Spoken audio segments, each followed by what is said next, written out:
Welcome to this week's Holy Troublemakers and Unconventional Saints online storytime. This week, we are going to read the profile of Bayard Rustin. He is one of the men who inspired this entire project. He's really incredible, and I'm very excited to share his story with you because it's a really applicable story right now to things that are happening. He talked about angelic troublemakers, and he said that we need in every community angelic troublemakers. And that inspired the title of Holy Troublemakers and Unconventional Saints. And in this beautiful cover art by Jillian Gamble, this is Bayard right here. He is one of my favorites. Now, before we read his profile today, I wanted to talk to you a little bit about why he's so appropriate to read today. Many of you have probably been watching the news and talking with your families and friends and pastors and other clergy people, and maybe you've even been to a march or a protest in your city. There's a lot of things going on right now that can be sometimes overwhelming and frightening, as well as really encouraging. And I'll explain to you a little bit more about why I find it encouraging as well. So it's been a very difficult several days. There is a man who should be alive today who isn't. His name is George Floyd, and he died in Minneapolis, Minnesota, and police officers are charged with his death. And a lot of people saw what happened because of a video taken on a cell phone nearby. And it is one of those situations that is not new. This has been happening for a long time. And people who have skin that looks a little bit darker than mine, people with black and brown skin, especially in this country, have been faced with a lot of unfair treatment. A specific type of unfair treatment that has been part of the United States from its very beginning is racism. And racism is simply the idea that one race of person is better than others, or that the features that make different racial groups different are somehow connected to your value as a person, or your intelligence, your moral character, and things like that. What's interesting is that race isn't even really something that exists biologically. Do you know that at the biological level, there is only one type of human? We're all Homo sapiens. There is no real difference between us. The idea of race really only came about starting from a couple hundred years ago when the scientific revolution began and scientists wanted to classify everything. Maybe you have studied in some biology classes and you've learned about, kingdom, phylum, species, things like that. Well, those scientists wanted to try to classify humans, and they decided that we belong to different races. Now, there are some physical differences that you can see between people, but actually, there's more differences between one group of people, like imagine the people that you might think of as white Americans or African Americans. There's more differences between those groups of individuals than there are between the two groups. And that is true across all groups that we identify as having a race. There's more differences genetically between a tall person and a short person than there is between a darker skinned person and a lighter skinned person. And I think that that's something that we probably need to remember a little more of. And we need to remember that because we have a history of racism that has affected every level of our society, that we are going to have to do a lot of work for a long time so that everybody gets treated equally and fairly and as beloved children of the divine. Jesus spent all of his public ministry that we know about advocating that God's kingdom is so much bigger than anybody ever imagined, and that God cared the most about those that our cultures and societies treat the worst. There's another profile that I think I'll read next week from somebody named Gustavo Gutierrez. I'll find that really quickly for you, who helped us come up with something called liberation theology. And it was all about the idea that God cares the most for those that our world treats the harshest. Here's Gustavo. He was a Catholic priest, still is actually. He's an elderly man, but he is still alive today. And so Bayard Rustin had all of those same principles of equality from his Quaker faith, but he was an organizer who helped us really learn about nonviolent protest to make positive change. And especially as there's a lot of that going on right now, I thought I would read you his profile today. So it's online for free. I think this is a profile that everybody should have. So even if you don't own the book, you could just hit pause right now and go print it. It's on our website, holytroublemakers.com/Bayard. And that's spelled Bayard. And if you want to follow along in your book, it starts on page 24.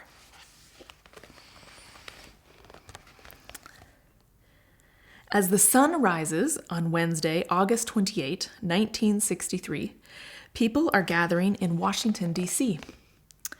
They have come from all over the country to march in one of the most important protests in the history of the United States. This is the March on Washington for Jobs and Freedom, drawing attention to the injustices that Black Americans face at a time when much of the country is still segregated. Segregation keeps Black and white people in separate schools, separate restaurants, motels, movie theaters, and much more. My own dad remembers taking drives across the United States into parts of the country where segregation was practiced still when he was young. And when they would stop to get gas, there would be a drinking fountain that was labeled whites only, or a drinking fountain that was labeled coloreds only, which is not a word we use anymore. It's not considered respectful anymore, but that was the word that was used during this time. And everything was separate. Sometimes there were places that if you were trying to drive and you needed to spend the night somewhere because it was getting late and you were an African American, there was no place that would allow you. All the motels wouldn't allow anybody who looked like you to stay there. And there was all sorts of legal discrimination, and then lots of discrimination that happened just because people knew they could get away with it. So that's the situation at this time when this march is being planned. Black and white people even use different drinking fountains and bathrooms, with the better ones reserved for white Americans. A movement demanding that Black Americans be treated as equals to white Americans has been growing for more than 100 years. A charismatic and powerful preacher named Dr. Martin Luther King Jr. is one of the many leaders of the civil rights movement. That is a vocab word in the back that I think is really important to understand for this story and for the moment that we're in right now. And it's back here on page 213, Civil Rights, the basic rights that every citizen has under the laws of the government. So it's our rights that we consider to be just the basic right to live and be treated fairly. Later this day, a crowd of at least 250,000 people will listen to Dr. King give a speech that will become famous as his I Have a Dream speech on the steps of the Lincoln Memorial. The March on Washington powerfully showed Congress that people wanted civil rights legislation. It also demonstrated that the movement was well organized. The movement and its brilliant chief organizer worked hard to make sure that day's turnout and speeches would have an impact. At the end of the day, the chief organizer of the march was deeply satisfied with all of the details and that they had worked out so well. He had thought about everything, from how many bathrooms they needed to provide to the signs that the marchers would hold. And he also found a large team of volunteers who stayed late into the night, picking up every piece of trash before they went home. But this man largely stayed out of the news. He was forced into the background because he was a gay man, and being gay was something most people didn't talk about in 1963. In fact, being openly gay was illegal then, and people who were known to be gay faced a lot of prejudice. Today, we can remember this hero that history almost forgot. His name was Bayard Rustin. Bayard was born in Pennsylvania and raised by his Quaker grandparents. Quakers are a group of Christians who believe deeply in peace and justice, nonviolent methods to work for peace, and the equality of all people. Bayard gave credit to his faith for his lifelong work. My activism did not spring from my being gay, or for that matter, from my being black, he said. Rather, it is rooted fundamentally in my Quaker upbringing and the values that were instilled in me by my grandparents who reared me. Those values are based on the concept of a single human family and the belief that all members of that family are equal. A major teaching of Quakers is pacifism, which is the belief that war is wrong. As a Quaker, Bayard did not believe in using violence even in times of war. Instead, he used nonviolent ways to resist policies and laws he believed were wrong. He refused to register for the draft to become a soldier in World War II because he was a pacifist. For this, he was sent to federal prison in 1944. While in prison, he worked to organize other inmates to protest segregation rules that prohibited black and white prisoners from standing in line or eating together. In April of 1947, not long after his release from federal prison, Bayard rode a bus through several southern states with 15 other men. They were black men and white men traveling together, which made this trip uniquely dangerous. Their goal was to test a new law about people traveling together through more than one state. The Supreme Court had just ruled that these people, called interstate passengers, did not have to obey the state rules that required segregated seating. Under segregation, white people sat in the front of buses and black people sat in the back. Bayard and his friends planned to make sure that bus drivers in the South were following the new laws. But people in Chapel Hill, North Carolina, that's the state I live in, were so angry about black men and white men sitting together on buses that Bayard was arrested along with several of his travel companions. The vehicle carrying them to await trial was followed by 2 cars full of angry white men, and one of Bayard's companions was assaulted. Despite the Supreme Court ruling, the North Carolina court ruled that since they were not traveling interstate on that exact day, they were not technically interstate passengers, even though their overall trip schedule was interstate. Bayard was tried and sentenced to 30 days of hard labor on a chain gang. That meant that the prisoners were chained together, out doing hard labor under the hot sun in the field. Bayard's time on the chain gang was both difficult and motivating. The hot sun beat down on him. The guards were cruel, and the work exhausted him. But even in these difficult conditions, he noticed the songs the prisoners sang to keep their spirits up. Bayard loved music and had studied it in college. When he was released and home again in New York, Bayard wrote about his brutal treatment on the chain gang for a New York City-based newspaper. His report helped end the practice of chain gangs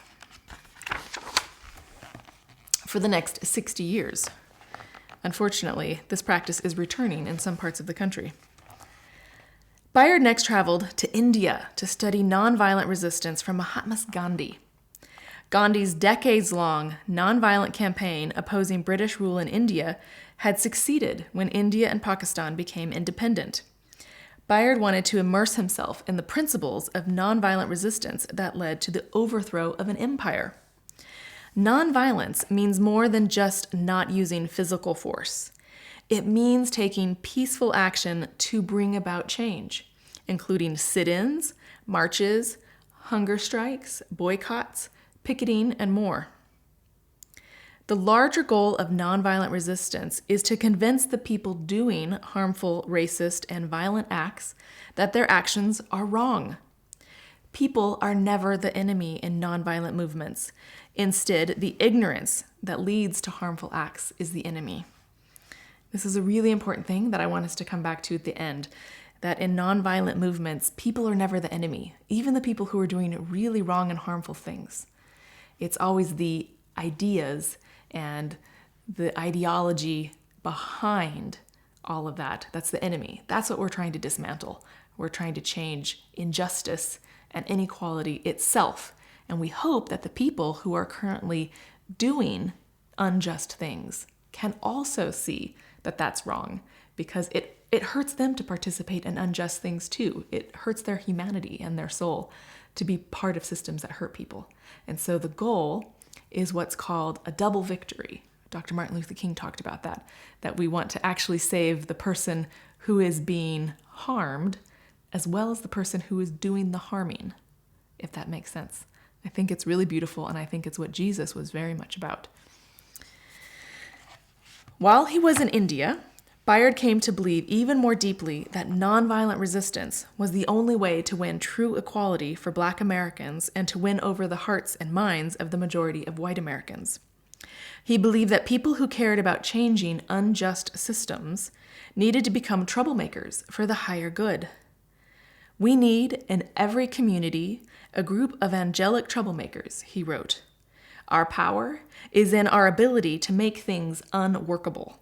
The only weapon we have is our bodies, and we need to tuck them into places so that wheels don't turn.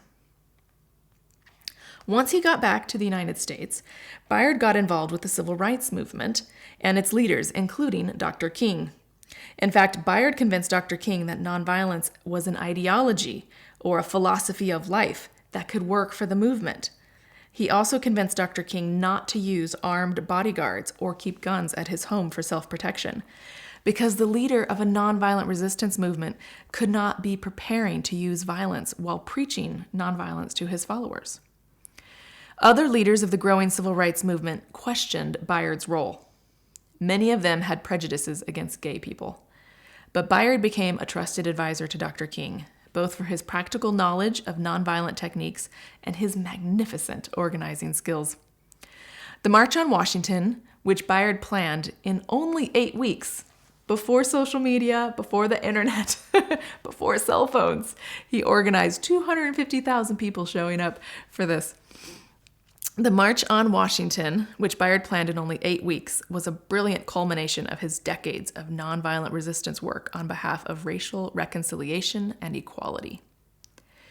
Bayard loved all people, and while he worked for much of his life on civil rights for African Americans, he also worked as a human rights activist in many other countries, including India, Ghana, Nigeria, and South Africa.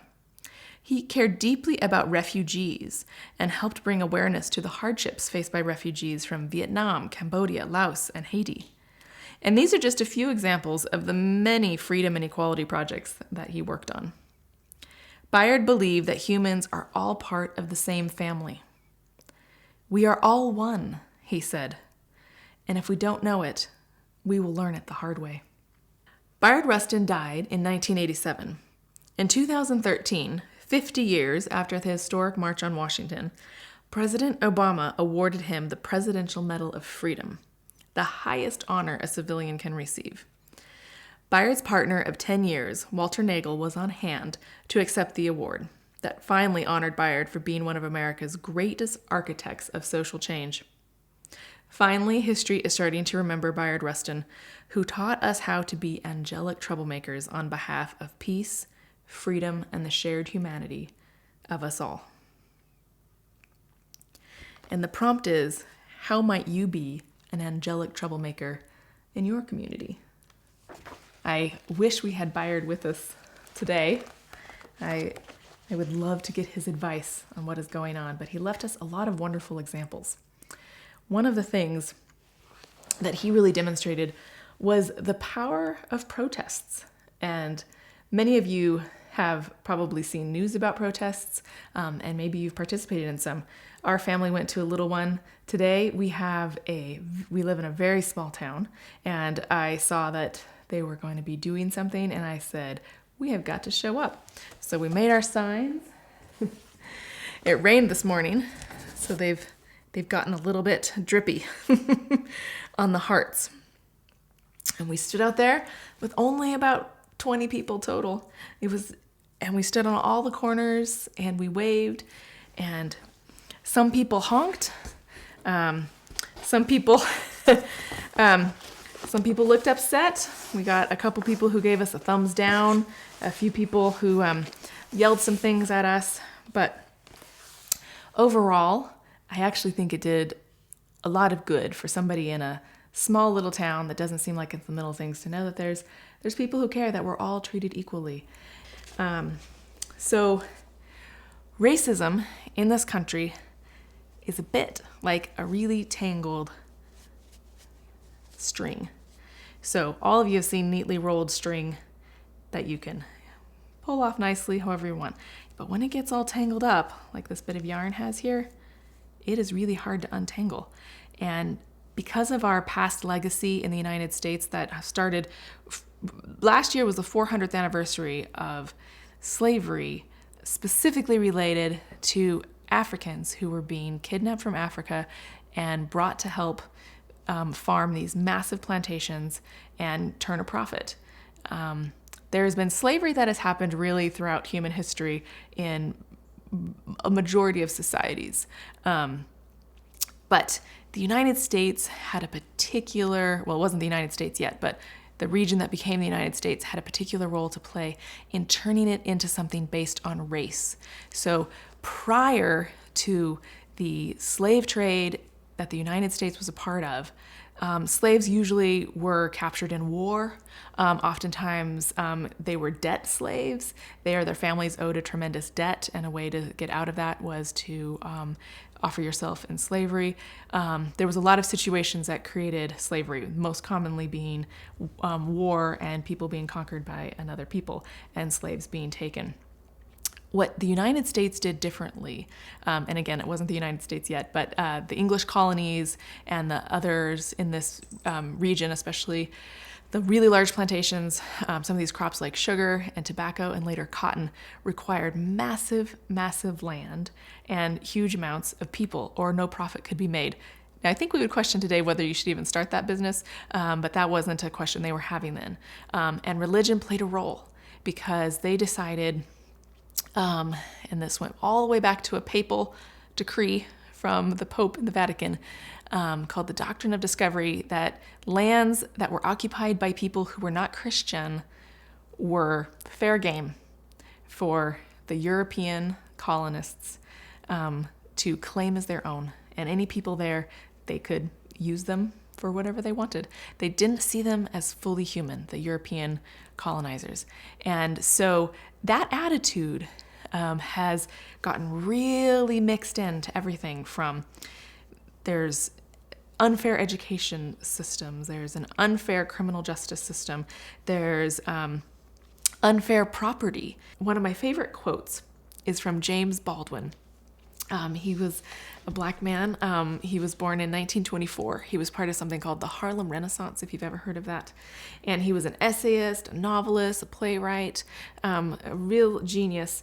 And he said, "Not everything that is faced can be changed, but nothing can be changed until it is faced." And so this thorny problem that we have in this country of racism and people not being treated fairly simply because of how they look is something that the vast majority of us know needs to change. Sometimes we don't know what to do, but this is going to be a long and hard work. It's going to require a lot of conversations, and it's going to require all of us to be holy troublemakers in some way. In those ways that Bayard Rustin talked about of showing up with our bodies and don't let the wheels keep turning. And he means those wheels of injustice, those wheels that are keeping certain people hurt and marginalized and not being treated fairly. And that's going to take some difficult work. But what I want us to do is to think about how can we be holy troublemakers in our community? Because maybe it's just showing up with a few other people like we did today with a sign that says Black Lives Matter. And to some people that was an upsetting statement, which just helps show that racism is alive and well. But until we face it, as James Baldwin says, we will never change it. And so I want you to brainstorm ways that you can show up as a holy troublemaker. This is going to be a sustained effort, but people are paying attention in a way that they never have for really quite some time, probably all the way back to the original civil rights movement. So please send me an email. What's your idea? What's your one little idea? Maybe you're going to go to the library, or our library you have to call up and order online right now because of COVID, and you're going to say, I need to read more stories that feature characters that don't look like me. and get the librarian to help you come up with lists. Librarians love to do this kind of thing. One of the best things we can do is have empathy for other people to understand how their life is, and stories and books are a wonderful way to do that. Maybe there's a boycott or a protest in your town, or maybe there's some way that you can write your city police and say, hey, what are we doing in our town? Our little town of Asheville, North Carolina, had a big change this week. There had been some protesters out, and the police destroyed a medical tent. Now, normally the medical area is considered neutral. People, they're not there to do anything but help anybody who gets hurt, and that's respected. But there's video. The newspaper got video of police in full riot gear destroying a medical tent, and that made people really angry. There were more protests. The mayor spoke up. I went to a prayer vigil led by all sorts of pastors and rabbis and other Jewish and Christian and Muslim leaders in the area to say, enough is enough, we have to do something. And within a few hours, the chief of police issued a full apology and promised a whole set of reforms. And now it's up to us to make sure that those reforms go through. But it was a start. So nonviolent protests and figuring out ways to help even the people who are doing harmful things realize that this is wrong. And that is the point. So what can we do? What can you do? Drop me an email and let's get out there and for the sake of Bayard Rustin, make a little holy trouble. Thank you.